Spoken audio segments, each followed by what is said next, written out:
Welcome to Shahi effect. Corporation secretary അറിയാമോ? ഇപ്പൊ കോടതി വിധികൾ അവിടെയുണ്ട്. കോടതി വിധികൾ നിങ്ങൾക്ക് അനുകൂലമാണ്. ഇത് നടപ്പിലാക്കേണ്ട ബാധ്യത ആർക്കാം? സർക്കാർ സംവിധാനത്തിന്. ഭിന്നശേഷിക്കാരെ മറയാക്കി വെച്ചു. ഇപ്പം ചെയ്യാൻ പോകുന്നത് നിങ്ങളെ മറയാക്കി വെച്ചു. അപ്പം കേരളത്തിലെ എയ്ഡഡ് സ്കൂളിൽ പ്രവർത്തിക്കുന്ന ജോലി ചെയ്യുന്ന ഭിന്നശേഷിക്കാരല്ലാത്ത അധ്യാപകരുടെ മുമ്പിൽ നിങ്ങൾ കുറ്റക്കാരായി. എംപ്ലോയ്മെന്റ് എക്സ്ചേഞ്ചിൽ ഞാൻ പ്രിൻസിപ്പളോട് സംസാരിച്ചത് എനിക്ക് മനസ്സിലായ ഏറ്റവും പ്രധാനപ്പെട്ട കാര്യം, കോളേജുകളിൽ വേക്കൻസികൾ വരുമ്പോൾ ഭിന്നശേഷിക്കാർക്ക് സംവരണം വേണം. അപ്പൊ ഭിന്നശേഷിക്കാർക്ക് സംവരണം വേണമെങ്കിൽ ചെയ്യുന്ന പ്രധാന പണി എന്താണ്? ഭിന്നശേഷിക്കാരെ കിട്ടാത്ത വേക്കൻസി ഉണ്ടാക്കും. അല്ലെ, എങ്ങനെയല്ലേ വിളിച്ചത്? ഹയർ സെക്കൻഡറിയിൽ കണക്ക് അധ്യാപകർ ഭിന്നശേഷി വേക്കൻസി കൊടുക്കും. ഹയർ സെക്കൻഡറി സ്കൂളിലെ ലിറ്ററേച്ചർ ഭിന്നശേഷിക്കാരന് കൊടുക്കും. അവിടെ ഭിന്നശേഷിക്കാരനുള്ളത് ലൈബ്രറിയൻ പോസ്റ്റ് ആയിരിക്കും, ക്വാളിഫിക്കേഷൻ ഉള്ള ഭിന്നശേഷിക്കാരനായിരിക്കും അവിടെ ഉണ്ടാവുക. അല്ലെങ്കിൽ UP തലത്തിലൊരു അധ്യാപകനായിരിക്കും ഭിന്നശേഷി ഉണ്ടാവുക. അപ്പൊ മാനേജ്മെന്റ് എന്ത് വേണം? ഞങ്ങൾ വേക്കൻസി ഇട്ടു, ഹയർ സെക്കൻഡറിയിൽ കണക്ക് ഭിന്നശേഷിക്ക് കൊടുത്തു, ക്വാളിഫിക്കേഷനുള്ള ഭിന്നശേഷിക്കാരനില്ല. വാർത്ത എങ്ങനെ പ്രചരിക്കുക? ഞാൻ മനസ്സിലാക്കുന്നത് ഭിന്നശേഷിക്കാരെ കിട്ടാനില്ല.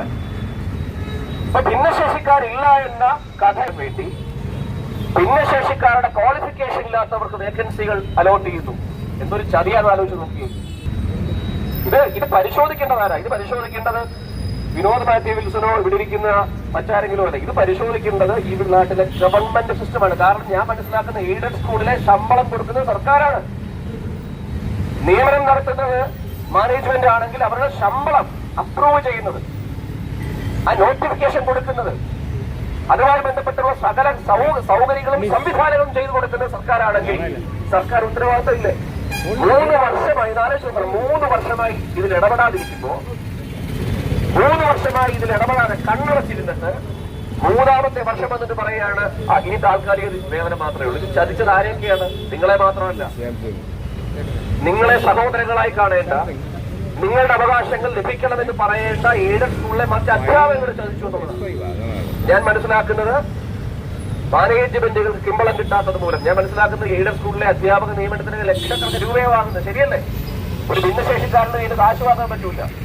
അതിനുവേണ്ടി അവൻ ക്വാളിഫിക്കേഷൻ ഇല്ലാത്തിടത്ത്, ഭിന്നശേഷിക്കാരന് ക്വാളിഫിക്കേഷൻ ഇല്ലാത്തിടത്ത്, അല്ലെ കാൻഡിഡേറ്റ് കിട്ടാത്ത സാഹചര്യത്തിൽ അവിടെ നോട്ടിഫിക്കേഷൻ ഇടും. ശരിയാണോ ഞാൻ ഈ പറയുന്നത് സാറേ?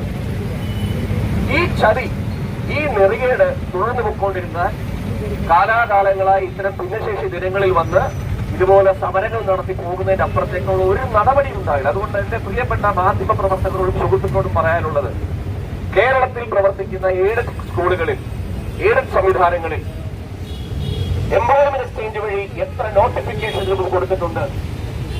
എംപ്ലോയ്മെന്റ് എക്സ്ചേഞ്ചിൽ കാലാകാലങ്ങളായി നിങ്ങൾ രജിസ്റ്റർ ചെയ്യപ്പെടുന്നവരാണെന്ന് ഞാൻ മനസ്സിലാക്കുന്നത്. ശരിയല്ലേ? നിങ്ങളുടെ ക്വാളിഫിക്കേഷൻ അനുസരിച്ച്.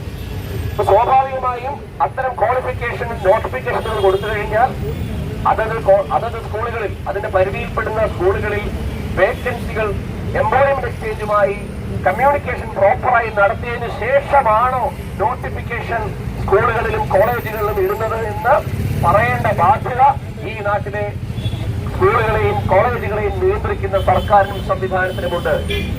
അല്ലാതെ സ്കൂളുകൾ കാലാകാലങ്ങളിൽ ഭിന്നശേഷി ദിനം വരുമ്പം അവരെ കെട്ടി എഴുന്നള്ളിച്ച് സഹതാപവും ഞങ്ങൾ കണ്ട ഭിന്നശേഷി ദിനം ആഘോഷിച്ചു, ഞങ്ങൾ ഭിന്നശേഷി ദിനം ആചരിച്ചു എന്ന് പറഞ്ഞൊരു വാർത്ത കൊടുക്കുന്നതിന്റെ അപ്പുറത്തേക്ക് ഈ മനുഷ്യരെ സഹതാപത്തിന്റെ കണ്ണിൽ കാണാതെ, ഈ മനുഷ്യരെ ഔദാര്യത്തിന്റെ കണ്ണിൽ കാണാതെ, നമ്മളെ പോലെ ചോരയും നീരിലുള്ള അവരുടേതല്ലാത്ത കാരണം കൊണ്ട് ജീവിതത്തിൽ പ്രതിസന്ധിയിൽ പടവെട്ടി ജീവിക്കുന്ന മനുഷ്യരാണെന്ന് ബോധ്യത്തോടുകൂടി ഭരണഘടന വിഭാവനം ചെയ്യുന്ന എല്ലാ അവകാശങ്ങളും ഈ മനുഷ്യർക്കുമുണ്ട് എന്ന് മനസ്സിലാക്കി അവരെ ചേർത്ത് പിടിക്കാൻ കഴിയുന്ന ഒരു നയ രൂപീകരണമാണ് വേണ്ടത്.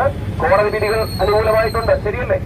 ഹൈക്കോടതി വിധിയുണ്ട്, സുപ്രീം കോടതി ഒരു കമ്മിറ്റി അവരെ നിയോഗിച്ചിട്ടുണ്ടെന്ന് ഞാൻ മനസ്സിലാക്കുന്നു. ഇതുമായി ബന്ധപ്പെട്ട് ഇതിന്റെ അപ്പോയിന്റ്മെന്റുകൾ ത്വരിത വേഗത്തിലാക്കുന്നതിന് വേണ്ടിയുള്ള കമ്മിറ്റികൾ വരെ സുപ്രീം കോടതി നിയോഗിച്ചിട്ടുണ്ടെങ്കിൽ പോലും ഞാൻ മനസ്സിലാക്കുന്നത് അതുമായി ബന്ധപ്പെട്ട പ്രവർത്തനങ്ങൾ ഗവൺമെന്റ് തലത്തിൽ ഇല്ല എന്ന് മനസ്സിലാക്കുന്നു. അപ്പൊ ഈ രീതിയിൽ മാനേജ്മെന്റുകളും, ഞാൻ മനസ്സിലാക്കുന്നത് മാനേജ്മെന്റും സർക്കാരും നമ്മൾ ഒത്തുകളിയാണോ എന്നൊരു സംശയം. കാരണം ഇത്തരം നിയമനങ്ങൾ പോകുന്ന സമയത്ത് ഗവൺമെന്റിനും അതിൽ പങ്കുണ്ട്, സാമ്പത്തിക പങ്കുണ്ട്.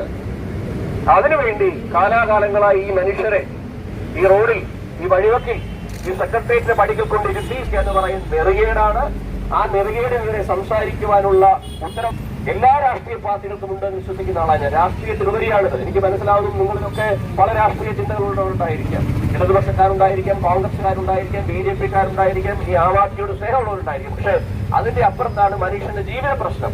കൊടിയുടെ നിറം നോക്കിയിട്ടല്ല ജീവിത പ്രശ്നം ഇടപെടേണ്ടി വരിക. നമുക്ക് അങ്ങനെയല്ലേ? അതുകൊണ്ടാണ് ഇവിടേക്ക് വന്നത്. ഈ പോരാട്ടത്തിൽ സ്വാഭാവികമായും എനിക്കും എന്റെ പ്രസ്ഥാനത്തിനും വേണ്ടി നിങ്ങൾക്ക് എന്ത് ചെയ്യാൻ കഴിയും? നിങ്ങൾക്ക് വേണ്ടി സംസാരിക്കുകയും പ്രതിഷേധങ്ങൾ സംഘടിപ്പിക്കുകയും പ്രചരിപ്പിക്കുകയും ചെയ്യുന്ന സാഹചര്യങ്ങളൊക്കെ നിങ്ങളെ ചേർത്ത് പിടിച്ചുകൊണ്ട് ഒരിക്കൽ കൂടി പറയുന്നു, ഈ ദിവസം ആചരിക്കാൻ വേണ്ടിയുള്ളതല്ല, ഇത് ആഘോഷിക്കാൻ വേണ്ടിയുള്ളതല്ല, മറിച്ച് ഭിന്നശേഷിക്കാരുടെ അവകാശങ്ങൾ, ഭരണഘടന വിഭാവനം ചെയ്യുന്ന അവകാശങ്ങൾ അവർക്ക് ലഭിക്കാൻ വേണ്ടിയുള്ള പോരാട്ടത്തിലേക്ക് ഇനിയും ഇവരെ റോഡിലിറക്കി നിർത്തുന്ന ഗതികേട് ഒരു വെൽഫെയർ സ്റ്റേറ്റിന് ഉണ്ടാവാൻ പാടില്ല എന്ന് വിശ്വസിക്കുന്നു. നിങ്ങളുടെ സമരത്തിന് അഭിവാദ്യങ്ങൾ. തുടർന്നുള്ള എല്ലാ പ്രവർത്തനവും എന്നെ അറിയിച്ചാൽ, എന്റെ പ്രസ്ഥാനത്തെ അറിയിച്ചാൽ ഞങ്ങളുടെ ഭാഗത്തു നിന്നുള്ള പിന്തുണ നിങ്ങൾക്കുണ്ടാകും. ഇനി തുടർന്നുള്ള ദിവസത്തെ നിങ്ങളുടെ നീക്കത്തിനൊപ്പം എല്ലാവിധ ഐക്യദാർഢ്യവും നേർന്നുകൊണ്ട് വാക്കുകൾ അവസാനിപ്പിക്കുന്നു. ജയ് ഹിന്ദ്. നന്ദി, നമസ്കാരം.